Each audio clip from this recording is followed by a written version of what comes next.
What's up with Forsaken now, man? Okay, update this, update that, yada yada yada. Cool Kid's free, and there's a 700 Robux bundle that nobody's gonna get. And Azur. Wait, they added Azur? In this update, we'll be going over the quality of life, patch notes, and the killer Azur, how to use and counter him. And before we start, please subscribe to this channel. I'm trying to grow as a content creator, and also because I have like 7 subscribers, but subscribing would be really helpful to me. And now, let's start with the video.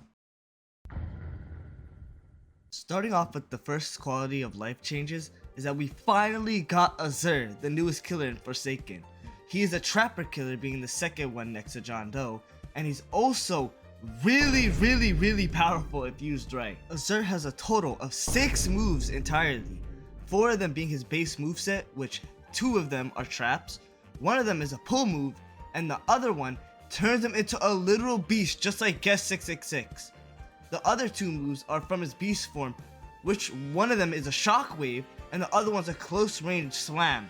Just like 2-time, Azur also has an oblation meter which can be activated by his weakness effect from his traps called Atropa, which pretty much grants Azur a 5% damage boost depending on how much it stacks. Let's just say you had about 6 Atropa, you're finished, pal.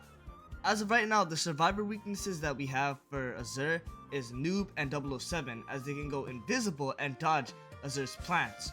But really good teamwork can also stop Azur, as you are able to disarm his traps, or don't run near them because they have echolocation, which means they rely off sound. So as long as you're not sprinting near them, you should be pretty fine. As of right now, people are struggling to use this character, but he's actually a really simple character. Before I go on the how to use part, I'm also going to be talking about the rest of the changes in the patch notes. Forsaken has also added an LMS effect where killers, survivors, and even special LMS teams will be displayed as a mini card to show what is going to go down. Here are the killers, here are the survivors, and here is the special LMS teams. I like how it kind of gives a sense of dread. With the sole exception for chance mains, of course. On top of that, Cool Kid is now free and his 4 milestone skins have been reworked entirely. On top of that, he also has a new chase theme. We were also given 2 new maps, one a destroyed Roblox HQ and Azur's own map. Horror Hotel has also been reworked, and the lobby has been fitted around to be Azur. We've also been given around 38 more skins, and some of them have been reworked, and the majority of them are Azur skins. And that's finally the end of the quality of life changes added in the new Azur update. Now we can finally get to the killer breakdown. Azur has probably the easiest kit in the game, and half of you guys don't even know how to use it! Azur is a trapper killer, not a rushdown killer.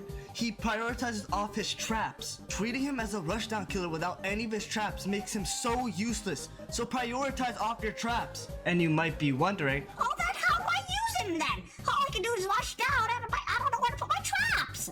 it is very easy to place down Azur's traps. For Stigmatize it, you only need to use it during big doorways or exits people might try to escape out of, and Secret Bulb can be used to combo with Stigmatize, or you can also use it as an anti-looping. An Entanglement can be used to grab and throw survivors into your Stigmatize.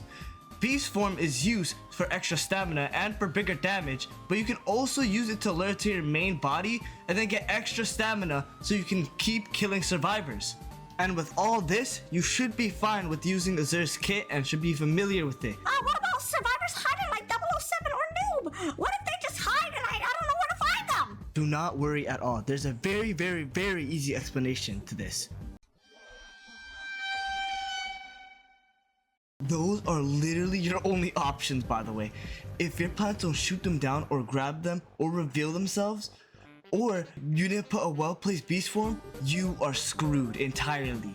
Literally your only option of not losing is for you to search around the map and pray you find them. Or the better strategy would be is to kill the survivalist before LMS happens. That way you don't have to worry about survivalists going through your traps and going invisible or hiding throughout the entire match. And that's everything to know about Azur, his weaknesses, his gameplay, and how to use him effectively. Now we'll be able to go over the patch notes. I'll be making a section called Buff, Mix, and Nerf. This section is for the characters who got greatly increased or who got decreased by the devs this update. Pretty much the ones who got buffed are Builderman, Slasher, Nosferatu, and Noob. The ones who got mixed are 2-Time, Guest 666, Taff, and Guest 1337. The ones in the nerf section are 1X, Elliot, Jane Doe, and 007. Some of the patch notes goes from pretty good to neutral to oh my goodness, they just killed Elliot. Starting off with Builderman. Builderman got one of the biggest buffs this update. His Sentry dispenser cooldowns were reduced, and now they only start after his buildings are destroyed. On top of that, he gained a brand new carry ability that lets him move around his structures around, making it much more flexible during matches. Slasher received some pretty straightforward buffs. The head now deals more damage, his gash and wound hitboxes were adjusted, and now he gains resistance after being stunned, making him much more harder to punish. This bum Nosferatu doesn't even deserve a buff, but whatever. Nosferatu got a consistency buff this update.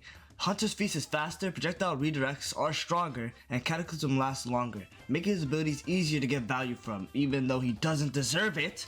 Noob received a small but useful buff. Slay Skin Potion now gives extra hitbox priority just like Guest, pretty much making Noob body block real. And now finally we're going to the mix section. 2-Time basically got reworked. His dagger was heavily nerfed, he lost stun duration time, and oblation gain is harder, and healing off your dagger is no more. But his crouch playstyle will receive major buffs with better movement, and stronger crouch stab.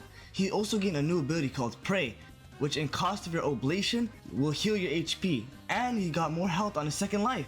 Guest 666 got a balanced pass. Their blood orbs and blood hunt became stronger. Their reveal and snowball potential was reduced. They are less oppressive but more consistent now. Taff got changed rather than simply buffed or nerfed.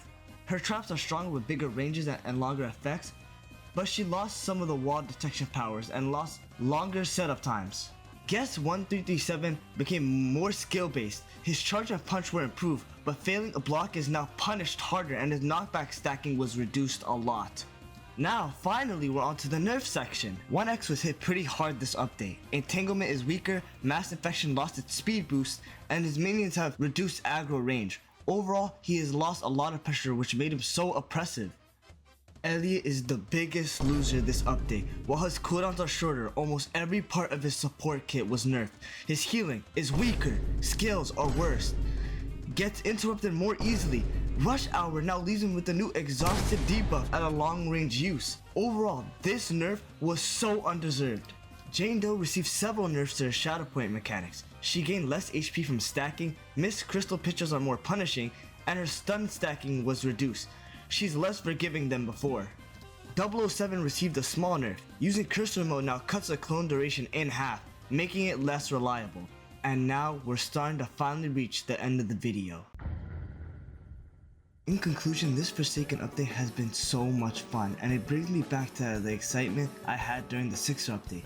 Azur's a fun killer, there are so many skins and new quality of life changes, new players and old players coming to see the new killer. It is so great and fun to see all of this. Literally the only problem I have with this update is that the secret bulbs do too much damage from Azur. And that's about it. I hope you guys enjoyed my brief summary of the Azur update. If you like this content, please subscribe to my channel. I will soon make a killer's tier list very soon, so keep an eye open for that. Once again, I hope you guys enjoyed, and I'll see you guys on the next video.